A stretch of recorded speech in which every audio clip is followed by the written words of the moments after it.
मैं सुकेश जी आपके पास आऊँगा और मेरा सीधा सबसे शुरुआत में यही सवाल है कि जो अमेरिका जो नीति अपना रही है, इसका असर पूरी दुनिया पे देखने को मिल रहा है। भारत अपनी भूमिका किस तरीके से देख रहा है इसमें? देखिए, बिल्कुल स्पष्ट है। जैसे दूसरे देश अपनी भूमिका देख रहे हैं, वैसे ही भारत भी अपनी भूमिका देख रहा है। हमें इस पूरे जो पूरा का पूरा प्रकरण है, इसको 3 हिस्सों के अंदर में अपने को देखना चाहिए।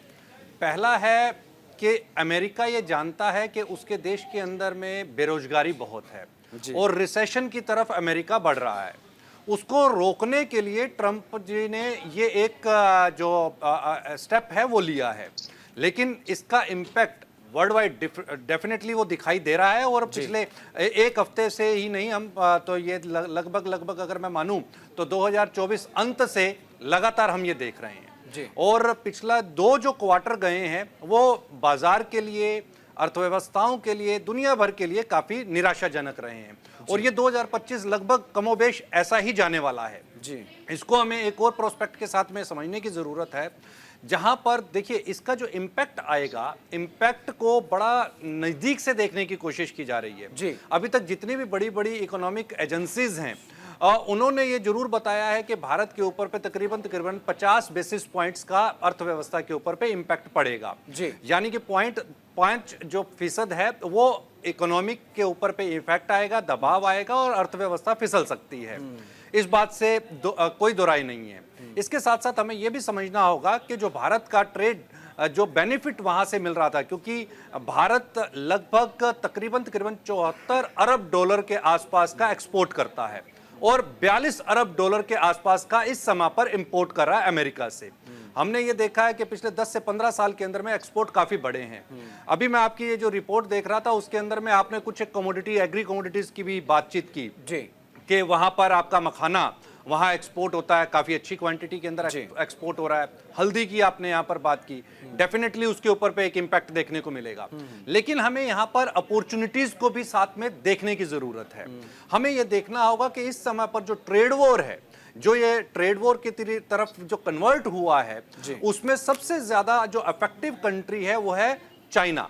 अब चाइना से का जो बिजनेस है वो तो इफेक्ट कर ही रहा है, लेकिन यहाँ पर दूसरी एक चीज और भी हमने ये देखी कि अभी हाल ही के अंदर में जो मार्केट जो क्रैश हुए, वहां पर चाइना की कुछ गवर्नमेंट एजेंसीज, जैसे यहाँ पर भारत के अंदर LIC है, अदर जो गवर्नमेंट एजेंसीज हैं, वो जब भी बाजार गिरते हैं तो वो मनी पंप करते हैं और बाजार को सुधार कर लेते हैं। और सेम एज इट इज हमने चाइना के बाजारों के अंदर भी देखा, जो काफी ज्यादा डिप हमने वहां पर देखा। वहां पर कुछ गवर्नमेंट एजेंसीज आई, सरकार ने अपने कारोबारियों को सपोर्ट दिया और निचले लेवल्स के ऊपर पे स्टॉक मार्केट के अंदर में मनी पंप करके बाजार को स्टेबल करने की यहां पर कोशिश की है। लेकिन ये कितना स्टेबल कर पाएंगे, इसके ऊपर एक सवाल है। दूसरी सबसे बड़ी बात, आज भारत की अगर मैं परिप्रेक्ष्य के अंदर में बात करूं तो भारत के पास अपॉर्चुनिटीज अपार हैं। भारत इस समय पर जिस तेजी के साथ में आगे बढ़ रहा है, वहां पर काफी अपॉर्चुनिटीज इस वजह से दिखाई देती हैं कि हमारे यहां पर युवा है और दूसरी सबसे बड़ी बात, यहां खुद एक सेल्फ मार्केट बहुत बड़ा है। भारत के अंदर में बहुत बड़ा अपना एक खुद का बाजार है जिसको दुनिया देखती है। दुनिया के बाजार यहां आकर के अपना सामान खपाने की कोशिश करते हैं।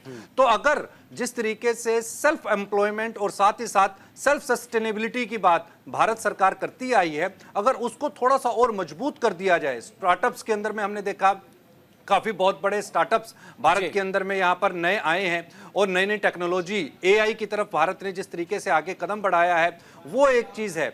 हाँ, दूसरी चीज जो एनर्जी सेक्टर को लेकर के बातचीत आ रही है कि क्रूड ऑयल हम वहां से इंपोर्ट करते हैं, विदेशों से इंपोर्ट होता है और इसमें अमेरिका का भी बड़ी हिस्सेदारी है जी। वो अगर महंगा हो जाता है, टैरिफ सर, अमेरिका का जो टैरिफ बढ़ाया है, जो टैरिफ लागू, उससे पूरी दुनिया के इंपोर्ट एक्सपोर्ट पे फर्क पड़ा है। बिल्कुल निश्चित तौर के ऊपर वो दिखाई देगा, उसका इम्पैक्ट भी तो जो आज हुआ है उसका असर 6 महीने बाद दिखाई देगा। उसका असर तो अभी दिखना शुरू हो ही गया है। उसके जो और कास्केडिंग इफेक्ट्स होंगे, देखिए 2 तरीके होते हैं। अभी जो इस समय पर स्टेटमेंट आई, स्टेटमेंट के ऊपर पे बाजार ने एक्ट किया है। अब उसको नॉर्मलाइज होने में और उसको कंज्यूम करने में बाजार को समय लगता है। जब भी कोई भी नया ट्रिगर बाजार के अंदर आता है तो बाजार उसके ऊपर अपनी प्रतिक्रिया देता है। इसमें कोई दो राय नहीं है। सरकार बनेगी तो बाजार प्रतिक्रिया देगा, अगर कोई राजनीतिक परिप्रेक्ष्य के अंदर में कोई भी बड़ी घटना होगी तो बाजार उस पर प्रतिक्रिया देगा, लेकिन वो कंज्यूम हो जाती है। आप देखिए ना, कोरोना के समय के ऊपर पे क्या हुआ था। जब कोरोना आया तो उस समय पर ऐसा लग रहा था जैसे पूरा बाजार जो है वो धराशायी हो जाएगा और वापस 1000-2000 पॉइंट्स के ऊपर आ जाएगा, लेकिन बाजार ने कितनी तेजी के साथ रिकवरी की। 50% से ज्यादा बाजार लुढ़के थे और देखते ही देखते 1 साल के अंदर में बाजार रिकवर कर गया। और यही रिकवरी नहीं की बल्कि पिछले 4 साल के अंदर में 80,000 के आंकड़े को भी बाजार पार कर गया। तो नए ऊपरी स्तर देखने को मिले। यही इंपैक्ट जो है अभी हमने यहां पर बाजारों के अंदर पिछले कुछ दिनों के अंदर में देखा है। निश्चित तौर के ऊपर पे वहां पे दबाव है, लेकिन यहां पर कॉन्शियस होने की भी जरूरत है। सर, आपकी पूरी बातों को सुनने के बाद जो एनालिसिस है वो ये है कि जो अमेरिका ने दाव चला है उसका असर न सिर्फ भारत पर बल्कि बहुत सारे देशों पर देखने को मिलेगा। तो इसमें इंडियन गवर्नमेंट को लेकर के नेगेटिव पब्लिसिटी या फिर ये कह करके कि भारत अपनी कूटनीति में नाकामयाब रहा, मतलब इसको राजनीतिक दृष्टिकोण से ना देखकर इसको टोटली कमर्शियलाइज दृष्टिकोण से देखना चाहिए। देखिए, हमें ये समझना चाहिए कि अमेरिका ने अकेले सिर्फ भारत के ऊपर पे टैरिफ नहीं इंप्लीमेंट किए हैं। केवल भारत इसके अंदर में, इसकी जद में नहीं आया है, और भी बाकी के सभी देश, लगभग सभी देश, 52 देश इसकी जद के अंदर में आए हैं। तो उन 52 देशों के अंदर में भारत भी एक हिस्सा है। भारत के ऊपर पे 26% का जो टैरिफ लगाया है उसको हम इस प्रोस्पेक्ट के साथ देखते हैं कि अदर कंट्रीज, आप अपने नेबर कंट्रीज के अंदर देखिए ना, चाइना, पाकिस्तान के ऊपर देखिए कितना टैरिफ लगा है, चाइना के ऊपर देखिए कितना टैरिफ लगा है, बांग्लादेश के ऊपर देखिए आप कितना टैरिफ लगा है। अब यहां पर एक चीज, वियतनाम ने जिस तरीके से और बाकी की अदर कंट्रीज ने भी अमेरिका को यह सजेशन दिया है कि आप टैरिफ के अंदर में कोई भी बदलाव मत कीजिए, आप टैरिफ्स के अंदर में छेड़छाड़ मत कीजिए, हम आपसे जो जितने भी हथियार हैं उसकी हम डील एक अच्छी लेवल के ऊपर पे कर सकते हैं, आपके जितने भी प्रोडक्ट्स हैं उनको हम अच्छे लेवल्स के ऊपर पे परचेज कर सकते हैं, आपसे हम इंपोर्ट कर सकते हैं। आप वहां पर बात करने के लिए आ जाइए, नेगोशिएट करने की एक कोशिश है और यहां पर हो सकता है संभवतः नेगोशिएशन की भी जाएगी। इकोनॉमिक पॉइंट ऑफ व्यू से अगर दृष्टिकोण से देखा जाए, निश्चित तौर के ऊपर पे ये अभी तक समझ में नहीं आया है कि अमेरिका ने फॉर्मूला क्या इंप्लीमेंट किया है। क्योंकि अगर हम देखें, अगर टैरिफ को लगाना भी था तो टैरिफ तकरीबन 10%, 15% भारत के ऊपर पे, ये मैक्सिमम एक, अगर हम इकोनॉमिक पॉइंट ऑफ व्यू से देखें तो ये एक सुटेबल एक सिचुएशन बन सकती थी। लेकिन 26% का टैरिफ ये अनजस्टिफाइड रहा है और साथ में ये समझ के भी परे रहा है। दूसरी इसके बीच के अंदर में हमें यह समझना पड़ेगा कि यहां पर जो अपॉर्चुनिटीज दिखाई देती हैं, देखिए इसको एक अगर पहली इंस्टांस के अंदर देखा जाए निश्चित तौर के ऊपर नकारात्मक है और साथ ही साथ ये इकोनॉमी के ऊपर पे डंट मारेगा। इस समय पर अगर हम देखें पूरी दुनिया के बाजारों से ट्रिलियन ऑफ डॉलर्स का इन्वेस्टर्स को नुकसान हुआ है, बहुत बड़ी बड़ी कंपनीज धराशायी हुई हैं, उनको डंट लगा है। अब यहां पर यह बात आ जाती है कि पैनिक ना हो करके इस सिचुएशन को थोड़ा सा अगर प्रोस्पेक्टिव के साथ में समझा जाए और इसका डीपली एनालिसिस किया जाए तो भारत के पास में बहुत सारी अपॉर्चुनिटीज यहां पर दरवाजा खटखटा रही हैं।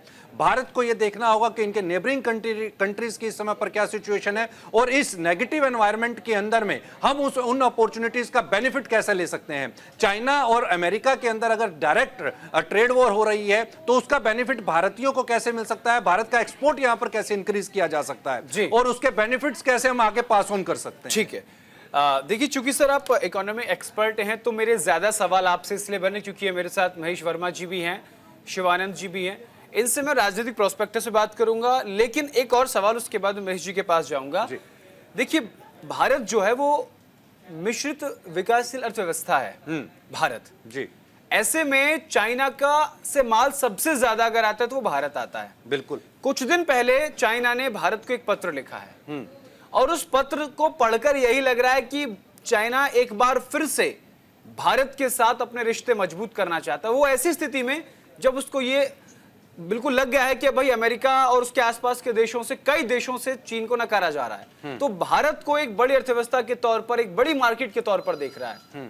तो क्या चाइना जिस तरीके से भारत को देख रहा है इकोनॉमिक लेवल पे, क्या वास्तव में जो जिस तरीके की बात बीजेपी गवर्नमेंट कर रही है, इंडियन गवर्नमेंट, कि 2028 तक भारत दुनिया की तीसरी, यानी जर्मनी को पीछे छोड़ देंगे, तीसरी सबसे बड़ी अर्थव्यवस्था होगा, ये बात चाइना समझ गया है?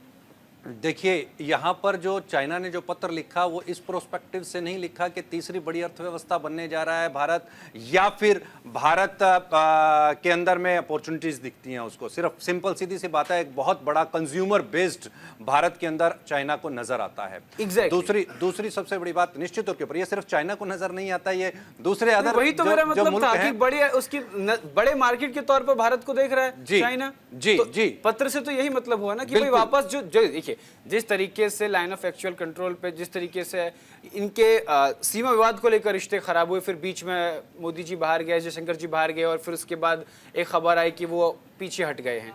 कहीं ना कहीं चाइना वापस रिश्ते अच्छे करने के मूड में नजर आया। अब आर्थिक रिश्तों को मजबूत करते हुए नजर आ रहा है चाइना, ये मेरा कंसर्न है सर, ये सवाल देखिए, आर्थिक रिश्तों को मजबूत करने की बात बिल्कुल निश्चित तौर के ऊपर पे सामने आ सकती है, क्योंकि एक बड़ा कंज्यूमर बेस्ड भारत दिखाई देता है, ना सिर्फ चाइना को बल्कि अदर कंट्रीज को भी।